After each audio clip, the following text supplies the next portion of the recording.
And good morning welcome back to my newer blog I hope કે તો ઠીક okay good morning જય શ્રી કૃષ્ણ મસ્ત મજાની મોર્નિંગ ચાલુ થઈ ગઈ છે સવારમાં આજે તો સવારમાં છે ને ભાઈ ઘરે ઘી બનાવવાનો પ્લાન કરી નાખ્યો છે તો તર જેટલી ભેગી થઈ હતી એનું માખણ બનશે અને એ બધું લઈ લીધું છે હવે આને ગરમ થાય બીજું સવારમાં આપણે હમણાં વેજીટેબલ જ્યુસ પીવાનું ચાલુ કર્યું છે પણ રેડીમેડ લાવી છે ઘરે નથી બનાવતા જો હું ત્યાં પીતા હું ને સોનલ આટલું લેતા હું આજે તો બીટનો રસ નકરો બીટનો રસ લાવ્યો જોરદાર છે કારણ મને એમ લાગતું હતું બીટ આમ કડશું લાગે પણ કડશું નથી ગુડ મોર્નિંગ જય શ્રી કૃષ્ણ હું મસાલા નાખે હું ત્યાં ઉપર ઊભો તો કાંઈ ન નાખે મસાલો કાંઈ નહીં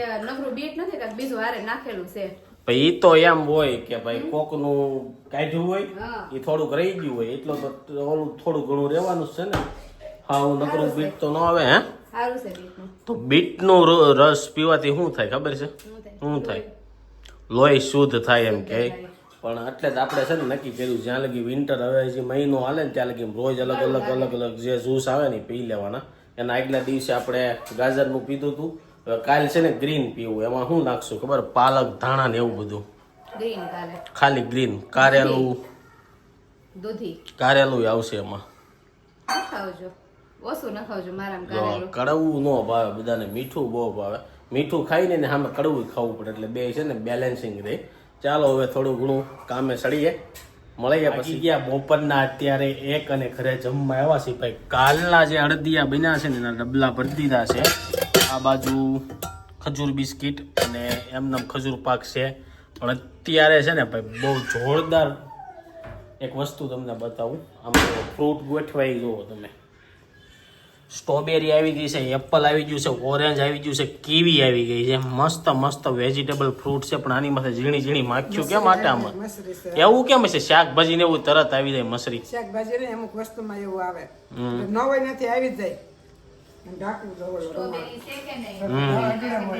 ક્યાંથી આવી જાય ની કઈ ખબર પડે નહીં બાકી બપોરના જમવામાં જો તુરિયા પાત્રાનું શાક છે ખીચડી છે અને બધા લોકો જમવા બેસી ગયા છે તો જ્યાં લગી અમે જમી લઈને ત્યાં લગીમાં તમે કાલનો વિડીયો જોઈ આવો કાલે આપણે જે બનાવ્યું હતું ને શું કહેવાય અડદિયો એ જોઈ આવો બોગરીનો અવાજ આવી ગયો એટલે ઋષિભાઈ આવી ગયા ઋષિ ઋષિ શું જોવા આવ્યો હતું હા હું અરે ધોળીને વી આવ્યો અવાજ આવ્યો ખાલી ઋષિ જા ટીવી જોવો જાવ જોયું હવે ન્યા મત છે શું ખાવું છે તારે એમાં લઈ લે જો એપલ ઉપાડ્યું છે મોઢા જેવડું તો એપલ છે ઋષિ તારા વાહ ખાવ સ્ટ્રોબેરી ખા ઈ ખવાય સ્ટ્રોબેરી કઈ છે હવે અહીંયા રમશે ચાલો આપણે જમી જે છે ને ભાઈ પાછી એક નવી વાનગી બનાવવાની છે વિન્ટર ચાલુ થઈ ગયો ને કેટલા દિવસ અડદિયો કરતા હતા ને અડદિયો કાંઈ બનાવવાનો મેળ પડતો નહોતો તો ફાઇનલી આજ સન્ડે હતો ને તો અડદિયો બનાવવાનો મેળ પડી ગયો છે તો તમને બતાવું અડદિયો બનાવવા માટે હું વસ્તુ લઈ લીધી છે ગળમાં અડદિયો બનાવવાનો છે પણ માવાવાળો બનાવવાનો છે ઘણા લોકો અડદિયામાં માવો નાખતા નથી પણ આપને માવો હોય ને તો જ અડદિયો ભાવે છે તો આ બાજુ માવો લઈ લીધો છે અને સોનલ જો કાજુ બદામના ઝીણા ટુકડા કરે છે તને ભાવે અડદિયો કે ન ભાવે ઓછો ભાવે ગાઈઝ અત્યારના છોકરાઓને હું તકલીફ કોઈ ની નથી ખબર ગુંદર કોઈને ભાવે નહીં ગુંદર થી હું તકલીફ છે હે એનું કારણ શું છે મારે તો એક કારણ છે કે ગુંદર સીધો દાંતમાં ચોટી જાય ને એટલે સેટિંગ ન આવે પણ તારું શું કેવું એટલે બધાને નહીં ભાવતો હોય અને મોટી ઉંમરના ને બધાને ગુંદર નાખવાનો શોખ એટલો છે કે ભાઈ ગુંદર નાખવી તો ઈ કઈ સમજાતું નથી તો જો ગળ આવી ગયું છે ઘી આવી ગયું છે હે શિયાળામાં ગુંદર પાક નથી ખાતા સ્પેશિયલ બધાય ગુંદર ખવાય એમ કે બધા એમ તો મેથી પાકે ખાય ઈ તને ખબર છે ખાતા છે પણ જોયો નથી મેં નથી જોયો તો મેથી પાક આવે પણ મેં મેથી પાક કારે સાચો નથી હવે કે ડેરીમાં ને એમાં જઈને ખાલી કેવું જોઈએ મેથી પાક સખાડો તો એટલે ઈ પાછા ઓલો મેથી પાકે સખાડી દે મેથી પાકમાં બે વસ્તુ છે તો આ બાજુ જો અડદનો લોટ લઈ લીધો છે ને, હવે આપણે શેકવાનો છે. ચાલો શેકીએ. હાલો, ઘી નાખી દઈએ. ઘી સૌથી પહેલા ભાઈ અડદિયામાં ઘીનું પ્રમાણ વધારે હોવું જોઈએ, તો ઘી નાખવાનું છે. આ બાજુ છે ને લોટ શેકાવાનું ચાલુ કરી દીધું છે. હવે આને 15 મિનિટ આ રીતના મિક્સ કર્યા રાખવાનો. લોટ શેકાઈ જાય ને ત્યારે તમને કે કઈ રીતના શેકાઈ જાય ને મમ્મી. લોટ છે ને શેકાઈ ગયો છે ને, લોટ શેકાઈ જાય ને એટલે આ ટાઈપ છે ને ફૂલી જાય એટલે સમજી જવાનું કે ભાઈ અડદનો લોટ શેકાઈ ગયો છે. પછી શું કરવાનું હોય મમ્મી? સેજ લાલ કલર થાય. થોડોક લાલ કલર થવા દેવું. પછી માવો નાખવાનો. આની અંદર જ નાખી દેવાનો માવો. તો આની અંદર જ માવો નાખવાનો છે. શેકાઈ ગયો છે, મસ્ત મજાનો બ્રાઉન કલરનો થઈ ગયો હતો ને હવે એની અંદર જો માવો નાખી દીધો છે. માવો નાખો ને એટલે કાંક તમારો જે શું કહેવાય અડદનો લોટ હોય ને આ રીતના થઈ જાય. અને હજી થોડીક વાર ગરમ થવા દેવો ને એટલે ઘી પાછું માવામાંથી નીકળશે. હે ને મમ્મી? નીકળે કઈ કહેવાય નહીં. કેમ? ધોળા માવામાં કઈ નક્કી નથી. ધોળા માવાનું નક્કી ન હોય, બાકી દેહનો માવો હોય ને તો બધા એમ કે બહુ ઘી નીકળે, બહુ ઘી નીકળે. અહીંના માવામાં નથી નીકળતું. તો જો વાપરતા બહુ નીકળતું. હવે આની અંદર શું નાખવાનું છે? હવે પછી ગળનો પાક લેવાનો. આપણે ગળમાં અડદિયો બનાવવાનો છે ને એટલે ગળનો પાક લેવાનો છે. તો જો આ રીતના કાંક આપણો અડદનો લોટ દેખાય છે. છે ને અડદિયો ગળમાં બનાવવાનો છે ને એના માટે જો સોનલે છે ને ગળ લઈ લીધો છે ને ગળનો ભૂકો કરવાનો છે. ભૂકો થઈ જાય ને એટલે ગળનો પાક લેવાનો છે. અને શેકાઈ ગયો છે એટલે આપણે જો ચોકીની અંદર નાખી દીધો છે ને આની પછી છે ને હવે આપણે ગળનો પાક લેવાનો છે. ગળ લઈ લીધો છે, ગળની અંદર ઘી નાખી દીધું છે ને હવે આનો છે ને એટલો બધો પાક ન લેવાનો હોય. ગરમ થઈ જાય એક ખરખું રાબડા જેવું થઈ જાય ને એટલે સીધું નાખી દેવાનું અડદના લોટ ભેગું. અડદિયો ગળવાળો રેડી થઈ જાય. બાકી એમાં પાક આવી જાય ને તો પાછું શીકી જેવો અડદિયો થઈ જાય ને. પાક નથી લેવાનો. તમને બતાવી હમણાં ઓગળી જાય ને ગળ કે આ રીતના ગળ રાખો ગયો છે ને હવે આ ગળને છે ને આપણે અડદના લોટમાં નાખી દેવાનો છે. ચાલો આપણે નીચે બેસી જાય કારણ કે મમ્મી હમણાં પાક છે ને નીચે લઈને જ આવશે. ચોકીમાં મિક્સ કરવાનું છે. પછી આની અંદર બધા ડ્રાયફ્રૂટ ને એવું મિક્સ કરી દેવું. જો અહીંયા ડ્રાયફ્રૂટ ને એવું આવી ગયું છે. અને ગળનો શું કે બોબડાઈ ગયું. ગળનો પાક આવી ગયો તો લોટની અંદર નાખી દીધો ને હવે મમ્મી મિક્સ કરે છે. આપણો અડદિયો થઈ ગયો રેડી. આ બાજુ જો બધો ડ્રાયફ્રૂટ ને એવું લઈ લીધું. જે જે વસ્તુ આની અંદર નાખવાની હોય એ વારા ફરતી વારા તમને કહેતો જાય. સૂંઠ નાખી દીધી છે. પછી આની અંદર જો જે આપણે ડ્રાયફ્રૂટ ને એવું લીધું હતું ને ડ્રાયફ્રૂટ ને એવું નાખી દીધું. કાજુ બદામ અને પેલા પાવડર નાખ્યો હતો. શું નાખ્યો હતો સાહેબ? સૂંઠનો પાવડર નાખ્યો હતો. હવે એની અંદર જાહે ટોપરું. આ બીજું છે શું છે? બે નાખવાનું છે. તો આપણે શું મમ્મી આને ઢેફલા કરવાના છે કે ડુંગરા બનાવવાના છે? પેલા છે ને ભાઈ અડદિયો બનાવતા ને ત્યારે ડુંગરા બહુ બનાવવા. પણ હવે છે ને બધાને ઢેફલા ઉપર વહી જાય. કોઈને ડુંગરા બનાવવા નથી ગમતા.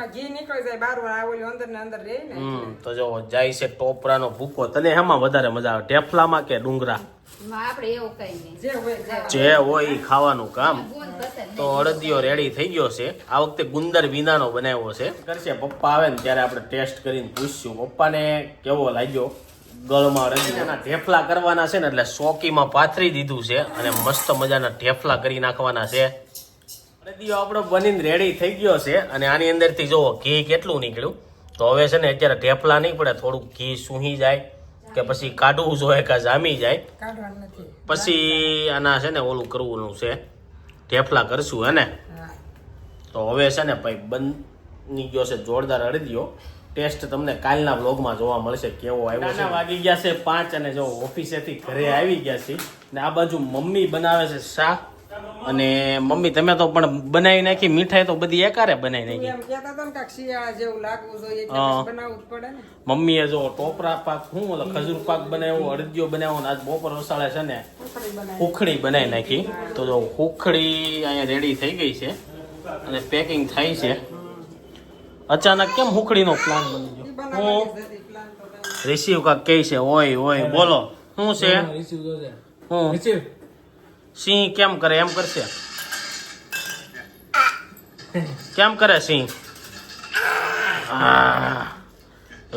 કાકા ભતીજા સિંહ જોવે. અને ભાઈને સિંહ જોવાનું તો બાનું છે. એને વિડિયા છે ને આમ સ્ક્રોલ કરતા આવડી ગયા છે. એને એમાં વધારે મજા આવે. એકવાર તમે ફોન દેવા બોલાવો તો વિડિયા સ્ક્રોલ કરવા મળે. અને આ બાજુ જો ઇસ્ત્રી કરવાનું ચાલુ થઈ ગયું છે. તો સોનલે કદાચ હુખડીનો વિડીયો લીધો છે. લીધો છે કે નહીં? આખી રેસીપી લીધી છે. તો ગાઈઝ હુખડીનો વિડીયો જોવું આજ બતાવશું કે કાલ બતાવશું, કારણ કે આજ હજી તમે અડદિયું બનાવતા શીખશો એટલે કાલે હુખડી શીખતા બનાવતા શીખવાડશું. તો કે બધાને આવડતી જ છે, પણ અમે કઈ રીતના બનાવીને બતાવશું. થોડીક અલગ બનાવી છે એમ કહે છે, હવે કઈ રીતના અલગ બનાવી નથી ખબર. તો ચા રેડી થઈ ગયો છે ને, હવે નાસ્તો કરવી. બાકી આ ભાઈ જો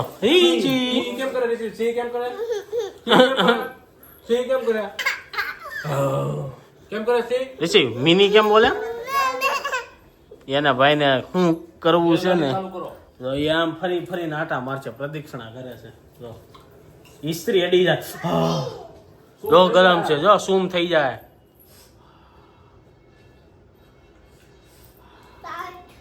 સાઈઝ કઈ બધી સાઈઝ હોય વાગી ગયા છે ને. ટેરિસ ઉપર આવી ગયો છું.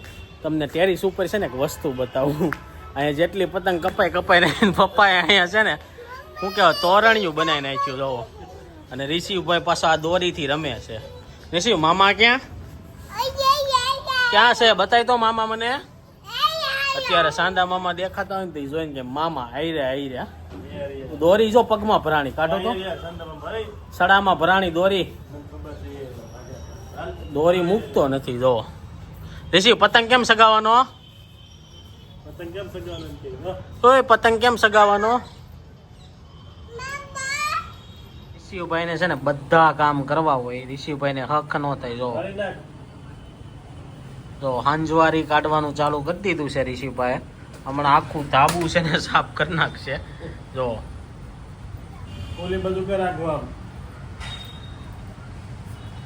છે ને 7 વાગી ગયા છે ને સાંજની રસોઈ જમવાની બનવાની ચાલુ થઈ ગઈ છે. ઓલમોસ્ટ રેડી થઈ ગઈ છે. ભાખરી બનાવી છે. બીજું શું બનાવ્યું છે? ભાખરી ને ઓળો, રીંગણાનો ઓળો બનાવી નાખ્યો છે. ઓલું કેમ અલગથી કાઢ્યું તારી હાટું? શું છે એમાં? જો સોનલ છે ને રીંગણું ન ખાય એટલે એની હાટું અલગ બનાવ્યું એને કાંદાનું. પણ રિસીવ ને છે ને 2 દિવસ બસ ને ટ્રક ને એવું બોલતા આવડી ગયું છે ને, તો રાતે બોલ થાય છે. રિષિ બસ કેમ બોલ રિષિ બસ કેમ બોલવાની? બસ પછી ટ્રક ને ટક કે ટક શું કે ટાક રિષિ ટ્રક. હા એને જે ખાવું એ માગે. હા લુખ્યું શાક ખાય. જો આપણા ઘરમાં છે ને ભાઈ આ પેઢી પછી રિષિ મને એવું લાગે છે બધા શાક ખાય. કેમ લાગે તને?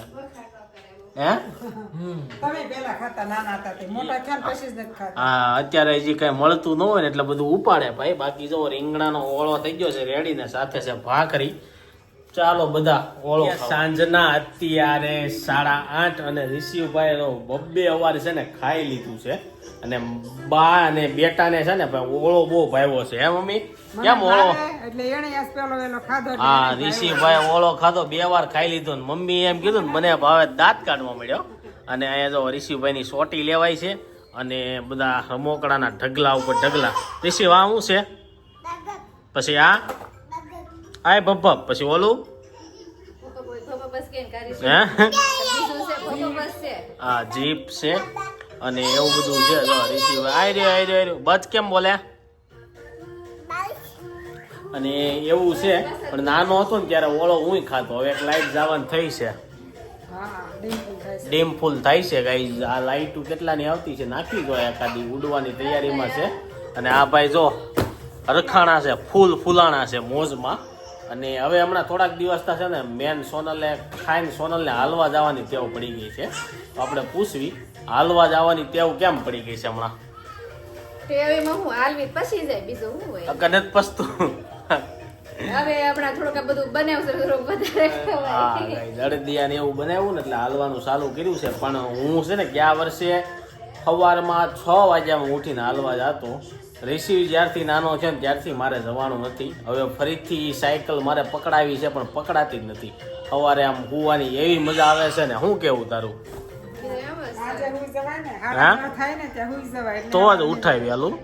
પણ તે તો એવું હતું વચ્ચે ક્યારેક 12-1 વાગે હું ને તોય 6 વાગે નીંદર ઉડી જાય. પણ હવે એવું નથી થતું. હવે 9 વાગ્યાની ટેવ પડી છે.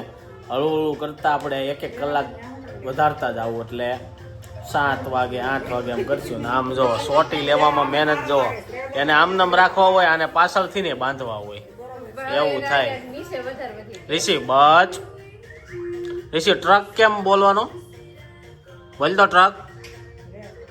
અત્યારે એનું ધ્યાન છે ને વિડીયોમાં છે, હમણાં એન્ડ કરીને એટલે અહીંયા જાઉં છું. તો ચાલો ગાઈઝ એની સાથે છે ને આ બ્લોગ અહીંયા એન્ડ કરું છું. આઈ હોપ કે તમને આ વિડીયો ગમ્યો છે. વિડીયો ગમ્યો તો લાઈક કરીને શેર કરો, કોમેન્ટ કરીને સબસ્ક્રાઇબ ન કર્યું પહેલા કરો. Thank you for watching. Receive bye-bye કરો. ટાટા કહી દે રિશિવ. Receive bye-bye. ચાચા ચાચા